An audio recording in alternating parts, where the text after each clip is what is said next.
Saudara, berdasarkan hitung cepat Litbang Kompas Pilkada Jakarta, data yang sudah masuk adalah 100% sejak pukul 18.18 waktu Indonesia bagian Barat. Adalah Ridwan Kamil Suswono memperoleh suara 40,02%.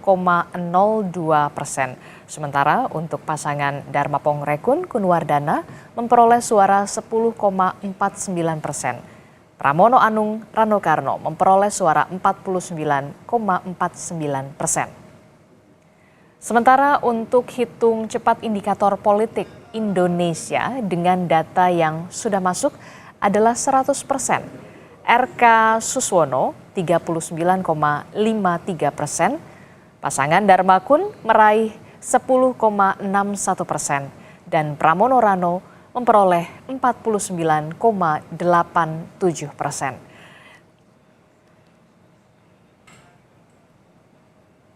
Dan untuk membahas hasil hitung cepat Pilkada Jakarta, kita sudah bersama dengan dua narasumber saya di studio. Pertama ada peneliti dari Litbang Kompas, sudah ada Mas Yohanes Mega Henda. Selamat pagi Mas Yohanes. Selamat pagi Mbak. Kemudian juga ada dari peneliti indikator politik Indonesia, sudah ada Mas Bawono Kumoro. Selamat pagi Mas Bawono. Pagi Mbak. Ya, ini kita sudah melewati hari-hari yang melelahkan kemarin ya, Pilkada Serentak 2024, dan kita mau membahas soal Pilkada Jakarta yang paling memperoleh perhatian banyak sekali, mata tertuju semuanya ke Pilkada Jakarta. Nah, kalau kita lihat di Pilkada Jakarta ini kan sebenarnya antara indikator politik dan juga Litbang Kompas ini perbedaannya tipis sekali begitu ya, soal hasil survei atau quick count, hitung cepat maksud kami. Nah, untuk Litbang Kompas, apa yang Anda cermati dari hasil hitung cepat khususnya di Pilkada Jakarta ini? Apakah ada kejutan dari perolehan suara Dharma Kun? Kalau kita lihat kan Dharma Kun ini perolehannya cukup mengejutkan ya, 10% kalau tidak salah, 10% lebih. Silakan Mas. Iya, bisa. Jadi kalau kita lihat pasangan nomor urut 02, Dharma Pongrekun Kunwardana ini dalam hasil hitung cepat kami bisa mendapatkan angka sekitar 10%. Dan ini memang kalau dibilang mengejutkan, sebenarnya kita bisa lihat dalam masa-masa kampanye, terutama dalam sebulan terakhir ini, pasangan Dharma Pongrekun Kunwardana ini memberikan suatu tawaran yang unik di kubu mereka. Salah satunya? Nah, jika kita lihat di RK Suswono maupun di Pram Rano, itu keduanya menampilkan baik kapabilitas mereka, rekam jejak maupun tokoh-tokoh yang mendukung. Sementara kalau di paslon 02 ini justru mereka menawarkan solusi-solusi ataupun visi misi mereka secara gencar kepada konstituen di Jakarta. Nah, ini yang dianggap sebagai menarik dan bisa menangkap para pemilih. Kalau dari hasil exit poll kami, survei exit poll pasca pencoblosan, ini bisa menarik para pemilih mula. Di situ faktor yang bisa mendorong dan menjawab kenapa pasangan calon nomor urut 2 bisa mendapat sekitar 10%. Salah satunya adalah karena pemilih pemula dan juga ya, tawaran programnya dianggap visioner dan ya ini suatu pemecahan dibandingkan dua paslon lain. Dua paslon ini yang mungkin juga cukup jenuh ya persaingannya dengan menampilkan tokoh-tokoh terus yang menjadi backingan mereka begitu. Jadi pilihan nomor 2 ini, paslon nomor 2 ini merupakan mungkin bagi sebagian orang pemilih warga Jakarta, khususnya pemilih pemula ini, menjadi alternatif di antara dua paslon ini, 1 dan juga 3 begitu ya. Ketika memang 1 dan juga 3 ini menawarkan adanya endorsement politik dan siapa di balik kedua paslon tersebut begitu ya. Oke, kalau dari indikator politik sendiri, apa yang bisa Anda jelaskan dari hasil hitung cepat versi indikator politik ini? Kalau kita lihat kan paslon nomor 3, Pramono Rano ini dalam tanda kutip ya, unggul sementara dari lembaga survei indikator politik. Iya, jadi kalau kita lihat di berbagai daerah Mbak ya, ini kan seperti koalisi Kim Plus dan PDIP versus PDIP di berbagai daerah ya. Ada di Jawa Tengah misalnya, di Sumatera Utara, di Lampung ya, koalisi yang pasangan calonnya itu katakanlah cuma 2 head to head dan 1 diusung oleh Kim Plus, hampir seluruh partai, 1 lagi PDI Perjuangan. Nah di Jakarta kurang lebih juga begitu. Pasangan Ridho diusung oleh Kim Plus, partai-partai pendukung Pak Prabowo Mas Gibran di Pilpres kemarin, sementara Pramono Rano ini diusung oleh PDI Perjuangan. Di daerah-daerah lain pasangan calon diusung oleh Kim Plus ini menuai kemenangan kalau menurut hasil quick count kami ya. Seperti misalnya Jawa Tengah, di Lampung, Sumatera Utara. Tapi ternyata tidak terjadi di Jakarta. Oke. Itu artinya apa? Agak unik Meskipun ada Pak Jokowi yang sudah secara terbuka memberikan dukungan kepada Ridwan Kamil, ada endorsement tertulis juga dari Pak Prabowo Subianto. Tapi ternyata tidak berdampak pada lonjakan elektoral gitu ya. Hasil quick count menunjukkan yang unggul justru pasangan Pramono Rano Karno yang hanya diusung oleh PDI Perjuangan. Dari situ kita bisa melihat bahwa sebenarnya di Jakarta ini warganya memang tidak terlalu mudah untuk dibuai oleh endorsement tokoh dan tidak terlalu terpengaruh dengan dukungan partai yang sangat besar gitu dari sebuah pasangan calon tertentu gitu. Jadi memang warga Jakarta yang harus kita akui dibandingkan daerah-daerah lain memiliki tingkat keterpaparan informasi yang jauh lebih tinggi, memiliki daya kritisme yang jauh lebih tinggi, dan juga lebih well educated. Nah itu semua yang membuat kemudian daya kritis dalam memilih sebelum memilih itu muncul. Nah itu kan tidak terjadi di daerah lain, misalnya di Jawa Tengah. Pak Jokowi turun bersama pasangan calon Ahmad Lutfi, Taci Yassin, di Banyumas, di Solo Raya, di Klaten, dan itu berdampak pada hasil akhir.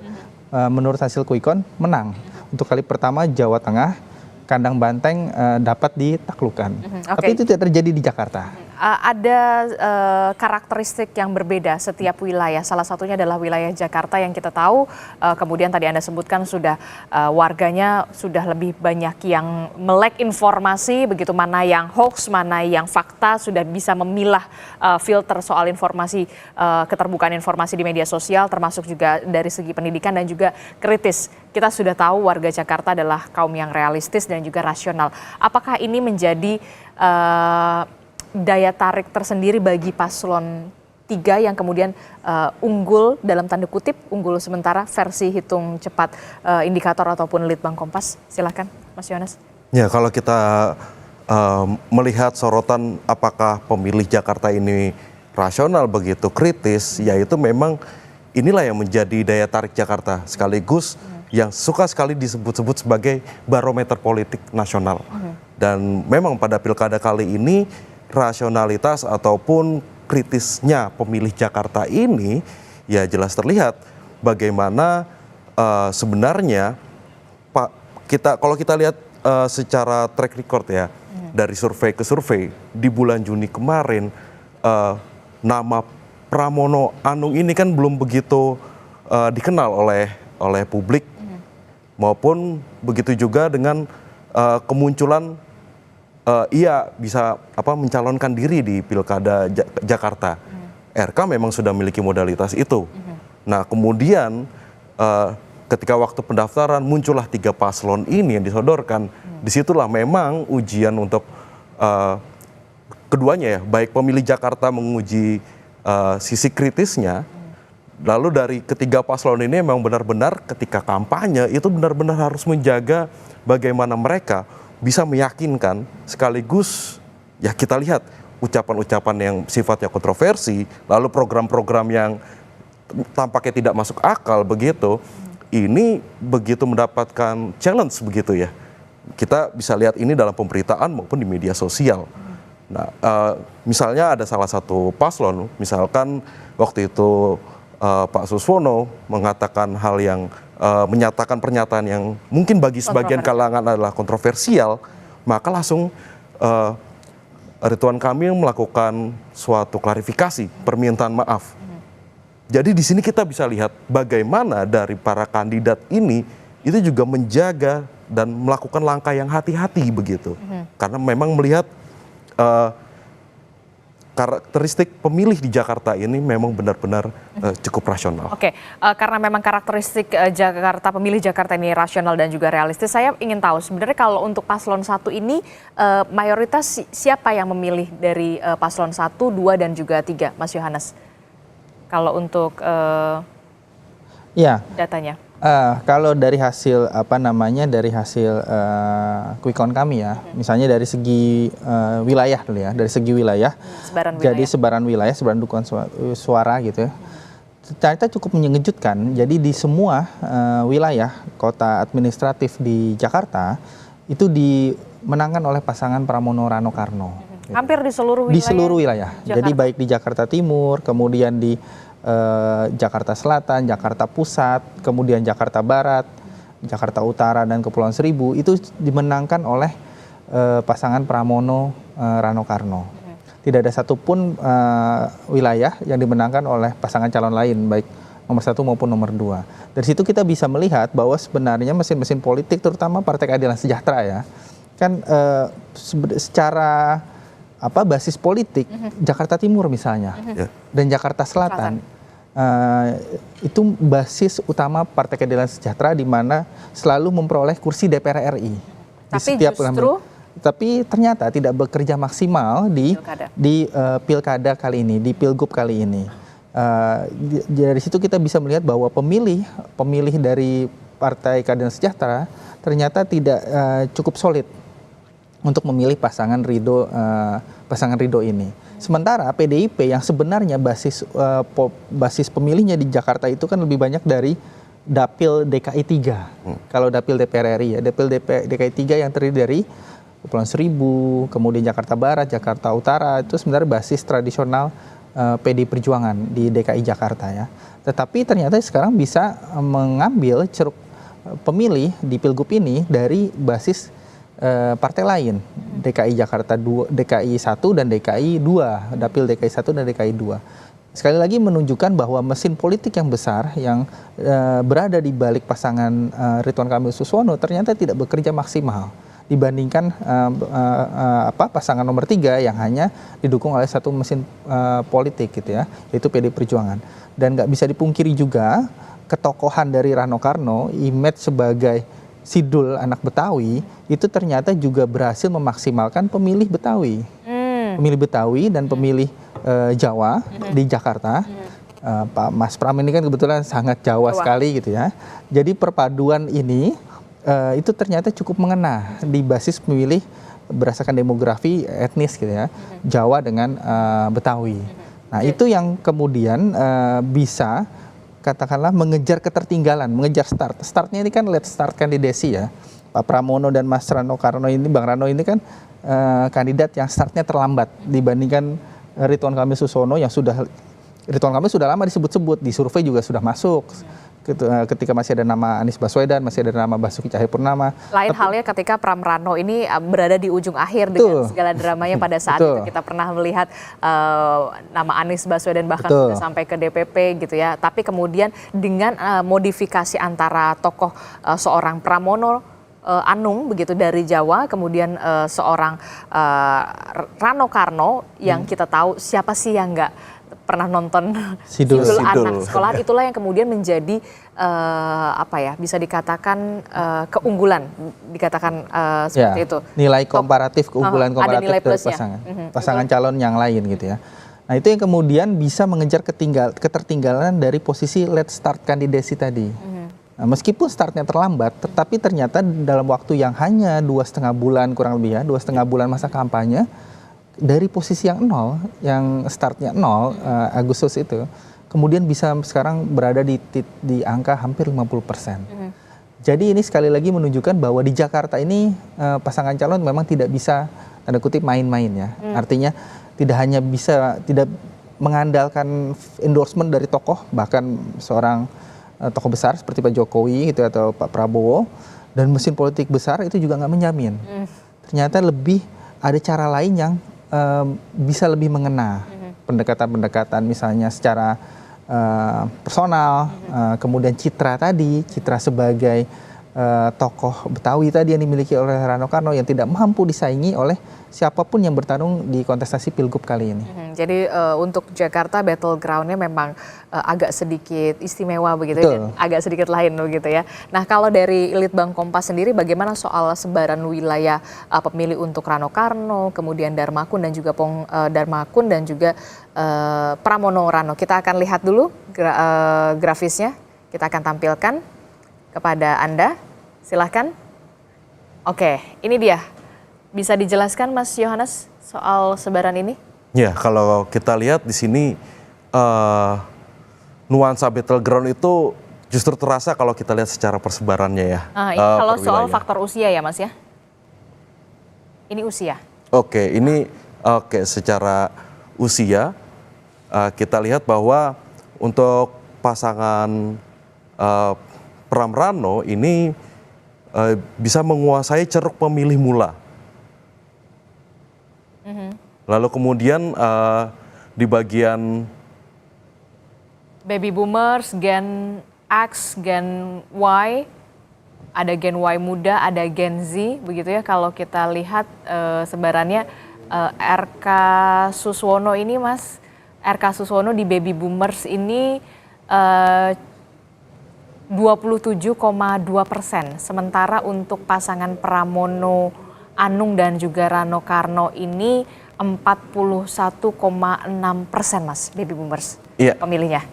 Jadi kalau kita lihat justru memang ketika dilihat berdasarkan generasi usia, ini kemenangan keunggulan begitu untuk Pram Rano ini memang disumbangkan oleh generasi usia yang terbilang matang ya di baby boomers, Gen X dan milenial. Meskipun milenial memang ada di situ keunggulannya memang cukup banyak oleh RK Suswono, dan di Gen Z itu pertarungan yang memang cukup sengit ya? Iya, sangat sengit bahkan. Karena bahkan kalau kita lihat di Gen Z, usia pemilih yang kurang dari 28 tahun, pasangan RK Suswono dan juga pasangan Pramono Anung Rano Karno ini mendapatkan perolehan yang sama, 36,5%. Iya. Nah, ini bisa dijelaskan Mas. Jadi kalau kita lihat bagaimana Gen Z ini, mereka ini orientasi untuk memilihnya ini selalu mendengarkan pertama rekomendasinya itu kepada keluarga ya. Jadi mengikuti pilihan seturut keluarga. Lalu yang kedua itu lingkup pertemanan. Lingkup pertemanan. Nah, lingkup pertemanan ini memang menjadi fenomena yang cukup unik. Karena sementara kalau kita lihat misalkan di Pilpres, ini setelah keluarga itu adalah rekomendasi orang-orang yang dianggap dituakan begitu, seperti misalkan tokoh setempat ataupun tokoh-tokoh agama. Namun untuk karakteristik di pemilih mula Gen Z terutama, ini lingkup pertemanan ini memang cukup banyak campaign-campaign di media sosial yang bisa membentuk persepsi mereka. Dan kita jelas lihat selama masa kampanye ini untuk tim dari RK Suswono maupun Pram Rano ini memang menjadikan media sosial itu battleground mereka untuk membangun persepsi terhadap masing-masing kandidat yang diusung, dan juga begitu juga dengan bumbu-bumbu drama, dalam arti di situ juga ada sebenarnya ya kampanye negatifnya, lalu juga kontroversi-kontroversi yang dibawa begitu. Nah, dari sini kan kita bisa lihat bahwa sebenarnya pemilih yang tua tadi, kita kembali lagi ya, yang sudah mungkin tinggal belasan hingga mungkin sampai 30 tahun begitu di Jakarta, melihat perkembangan Jakarta yang dari zaman mungkin sebelum Sutioso begitu sampai saat ini Jakarta yang signifikan. Ini memang membutuhkan suatu keberlanjutan pembangunan, jelas. Dan yang kedua adalah terutama nuansa yang lebih adem begitu kira-kira. Kalau tadi Anda sudah sebutkan soal keberlanjutan pembangunan begitu ya. Kalau misalkan keberlanjutan pembangunan kan berarti erat kaitannya soal bagaimana kebijakan pemerintah pusat dengan daerah, dalam hal ini adalah Pemprov Jakarta yang memang harus mengikuti begitu ya apapun kebijakan dari pemerintah pusat. Kita akan lihat selanjutnya kalau pemilih berdasarkan partai politik pilihannya. Partai politik pilihannya ini dari Litbang Kompas lagi, kita akan lihat, nah ini dia, ternyata untuk PDI Perjuangan sudah jelas akan memilih Pramono Anung dan juga Rano Karno, kemudian, nah ini dia yang memilih PKB. PKB ini paling agak unik ya, PKB yang kita tahu berada dalam Kim+. Dalam Kim+, sekali lagi kita mengatakan dalam Kim+, PKB dalam Kim+, tapi justru pemilihnya banyak yang memilih dari pasangan Pramono Anung dan juga Rano Karno, 43,3%. Sementara PKB yang memilih pasangan Ridwan Kamil dan Suswono ini hanya 22,4%, Mas. Silakan penjelasannya. Nah, kalau kita katakan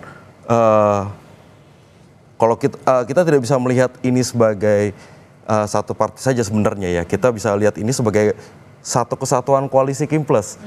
Ya sebenarnya juga suaranya masing-masing terbagi begitu. Kita lihat PKS juga menunjukkan fenomena yang kurang lebih sama begitu kan. Dan PDI pun juga tidak bisa, ya 60% itu besar untuk melimpahkan dukungan kepada Pram Rano yang diusung oleh partainya. Namun masih ada 20% yang ke RK Suswono. Artinya apa? Di sini para pemilih partai di Pileg kemarin Februari 2024 ini akhirnya kembali lagi ketika dihadapkan pada pilihan di pilkada ini.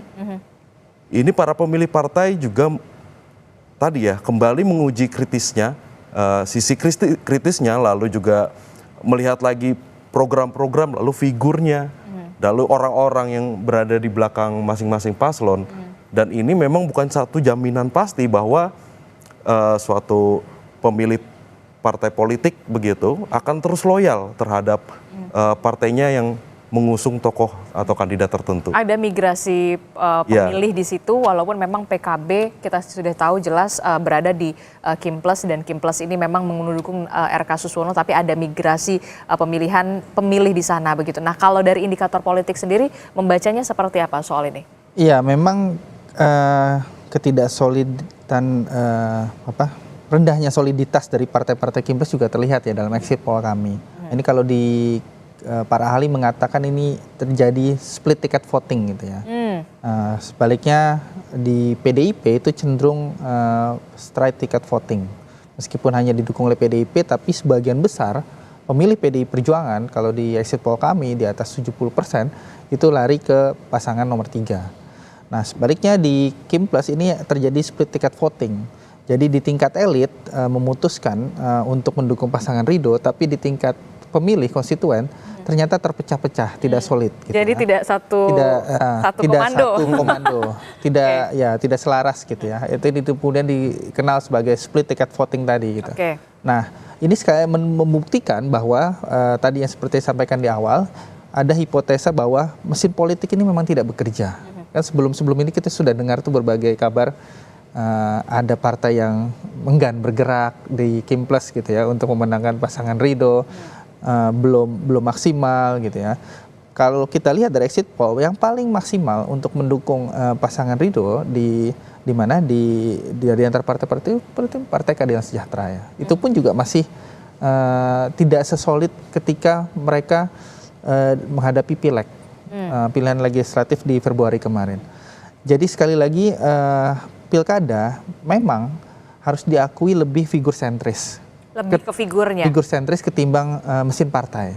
Dan dalam konteks Pilgub Jakarta hari ini, tahun 2024 ini, harus juga kita akui figur dari Rano Karno sebagai cawagup gitu ya, itu lebih bisa menolong cagupnya gitu. Dibandingkan juga memang Pak RK itu, Pak Ridwan Kamil, figur yang juga tidak kalah terkenal juga, tidak terkalah famous juga.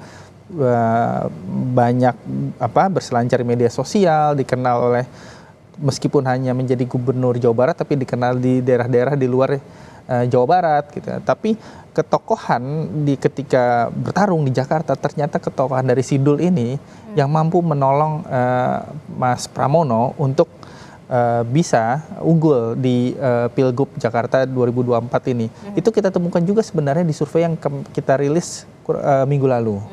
Bahwa dari segi popularitas gitu ya, ternyata popularitas Rano Karno itu jauh lebih tinggi ketimbang popularitas Pramono Anung. Nah, hal yang tidak kita temukan itu di pasangan Ridho, di mana walaupun kita tahu juga Ridwan Kamil memang sosok yang bisa dikatakan famous di media sosial. Kita lihat followersnya nggak main-main gitu. Tapi kenapa kemudian tidak bisa diimbangi mungkin antara pasangannya atau bagaimana? Nah, yang kita temukan di survei yang kami lakukan kemarin di mendekati akhir November kemarin, Pak Ridwan Kamil itu memang popularitas itu sudah 97%. Jadi 97% orang di Jakarta, pemilih di Jakarta, itu tahu Ridwan Kamil. Tahu. Nah, kemudian kita tanyakan dari 97% ini, apakah Bapak Ibu suka atau tidak? Yang mengaku suka hanya 74,4%. Jadi dari segi kedisukaan, ada masalah dalam diri Ridwan Kamil. Jadi terkenal di satu hal, tapi belum tentu kita disukai kan. Kan kita bisa aja dikenal oleh banyak orang, tapi belum tentu disukai. Jadi ada masalah dari sisi afeksi pemilih terhadap Ridwan Kamil. Itu kalau diperumpamakan 10 orang yang mengenal Ridwan Kamil, mungkin hanya 6 yang suka. Jadi ada masalah di situ. Nah, ketika orang sudah tidak suka, kan tidak mungkin dia memilih, menjatuhkan pilihannya. Nah, sementara Mas Pramono dan Rano Karno dari segi popularitas memang tidak setinggi Ridwan Kamil, tapi dari segi kesukaan cukup baik gitu. Jadi jadi dalam kata lain adalah famous saja tidak cukup, tapi juga harus disukai begitu ya. Afeksi dari pemilih. Afeksi dari pemilih. Oke. Karena juga kita lihat di Pilkada Jakarta ini banyak sekali endorsement juga gitu. Kita tahu dari pasangan RK Suswono, nama Pak Prabowo, kemudian juga Pak Jokowi. Kemudian juga ada beberapa nama lain yang kemudian juga berada di belakang dari RK Suswono, termasuk juga soal pasangan Pramono Rano. Kita tahu ada nama Ahok dan juga nama Anies Baswedan yang berada di belakang dari Pramono Rano, walaupun memang beberapa tokoh ini dikeluarkan lah dalam tanda kutip di menit-menit terakhir, di titik-titik akhir, last minute menjelang masa tenang begitu ya. Nah, kita akan lihat di Litbang Kompas sendiri sebagai bagaimana kemudian kalau pemilih berdasarkan pilihan presiden. Nah, ini dia nih pilihan presidennya Mas Yohanes. Kalau kita lihat, nah cukup menarik begitu ya, pemilih Anies Muhaimin. Kalau pemilih Anies Muhaimin ini ternyata banyak memilih Pramono Anung, ada 43,6%. Kemudian pemilih dari Anies Muhaimin juga memilih RK Suswono 26,5%, dan memilih dari Dharma Pongrekon Kunwardana ini 6%. Iya, kalau kita lihat dari sisi endorsement itu, sebenarnya kita bisa melihat ini dari hasil exit poll. Lalu kami juga melihat bagaimana endorsement tokoh-tokoh selain yang termasuk dalam Pilpres ini.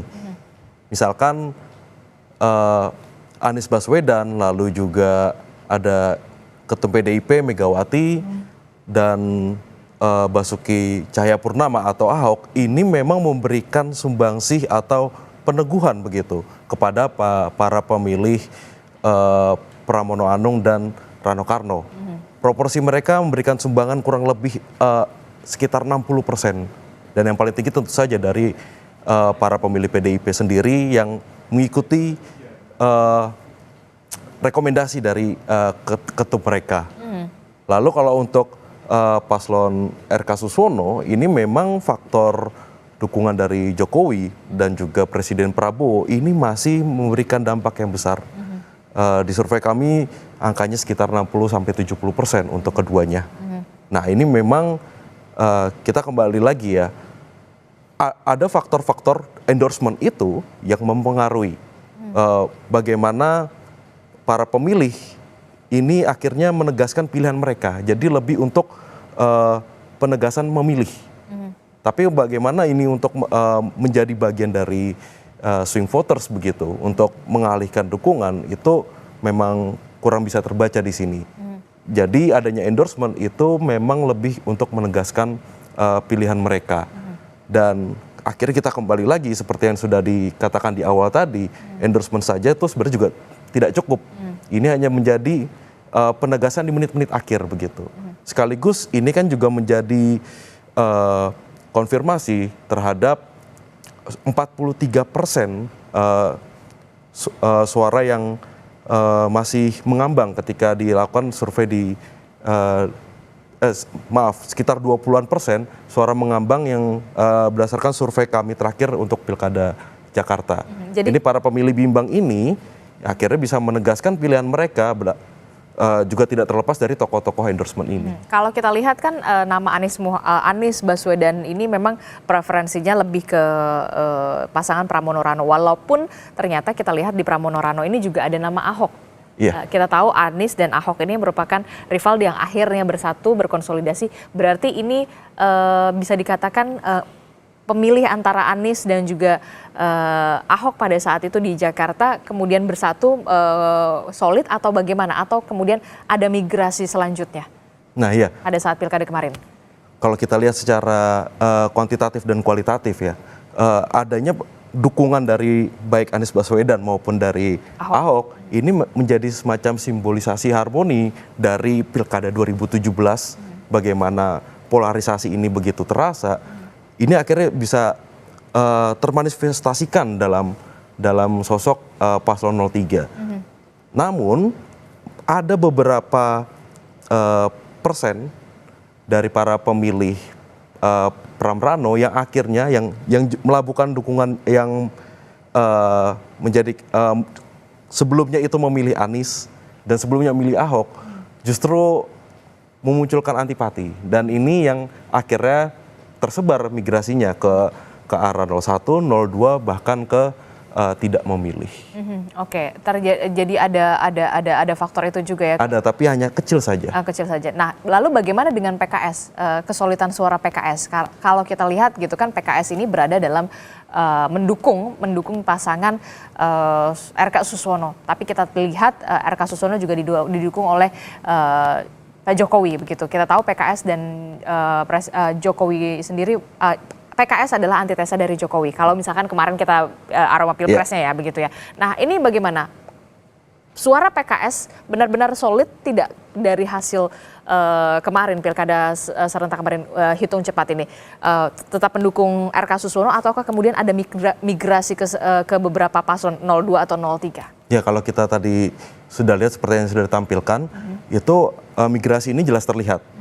Dan memang dalam survei kami di bulan Oktober, di akhir Oktober kemarin, itu pemilih PKS ini yang tadi sudah disebut sebagai yang ini Jakarta ini basisnya PKS, memiliki pengaruh yang cukup signifikan dalam hasil perolehan suara untuk Pilkada Jakarta kemarin.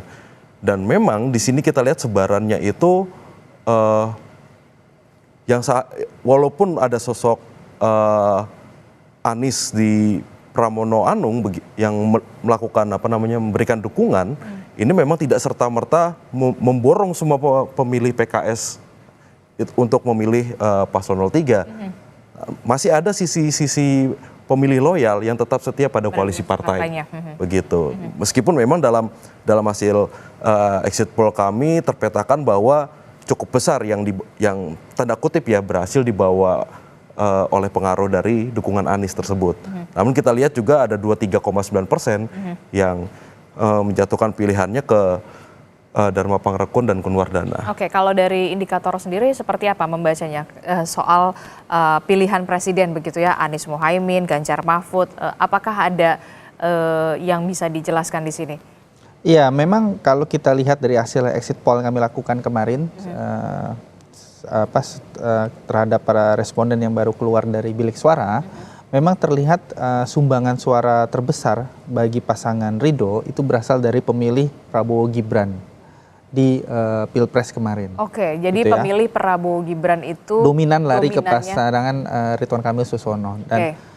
ya, pemilih dari Mahfud Ganjar itu dominan lari ke pasangan Pramono Rano Karno. Tapi yang juga menarik, ternyata pemilih 01 Anies Baswedan Muhaimin itu lebih dominan kepada Pramono Rano. Nah, itu kenapa tuh? Nah. Karena ada Kita bisa ini ya, bisa banyak penjelasan. Mungkin salah satunya keberadaan Mas Anies di titik akhir ya, intens bertemu dengan Pramono dan Rano. Tapi itu kan di akhir ya. Mungkin itu bukan menjadi Ada sebab utama. tapi ada sedikit pengaruhnya. Betul. Kalau kita tarik ke belakang lagi, kita mungkin temukan jawabannya.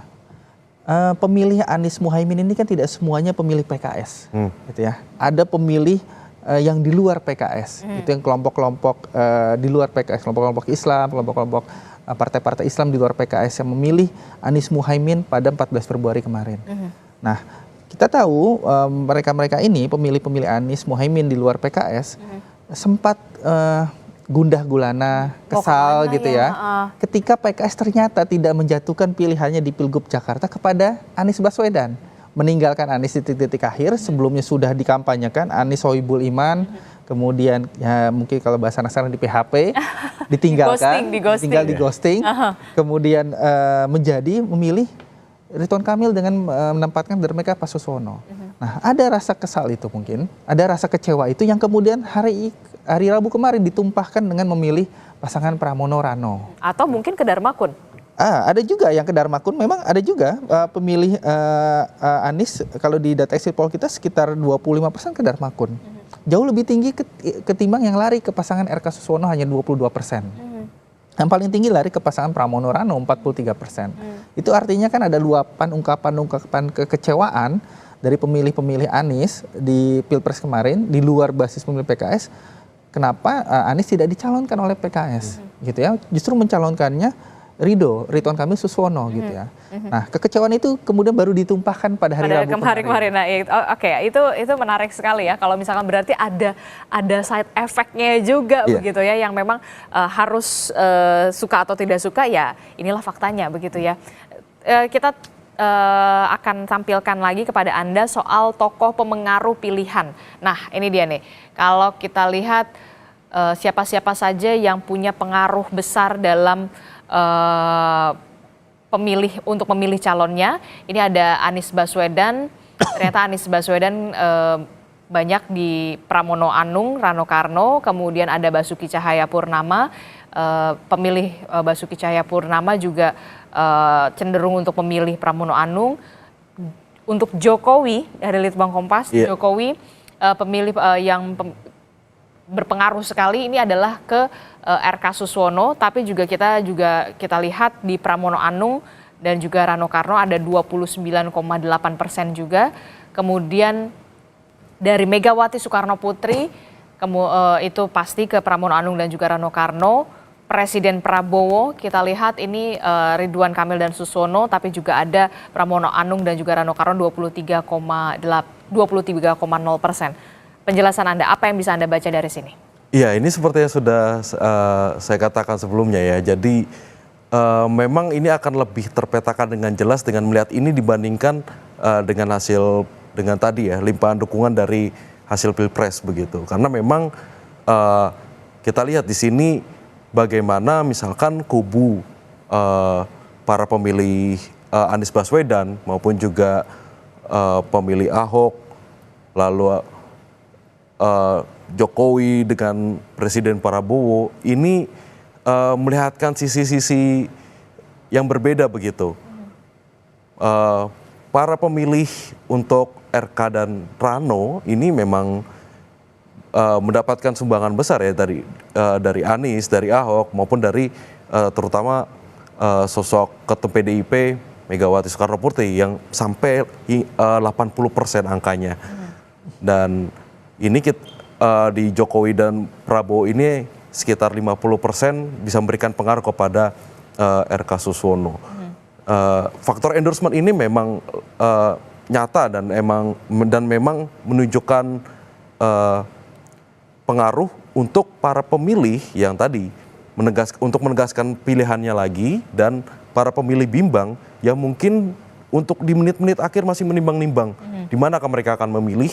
Saya pilih siapa ya? Nah begitu, jadi ketika ada memang sosok yang mereka jadikan sebagai patron, plus tadi mungkin ada sentimen-sentimen kekecewaan, nah itu yang akhirnya terakumulasi dan terbukti dalam hasil hitung cepat ini memberikan sumbangan ke RK Suswono maupun ke Pram Rano. Oke, kalau dari indikator sendiri?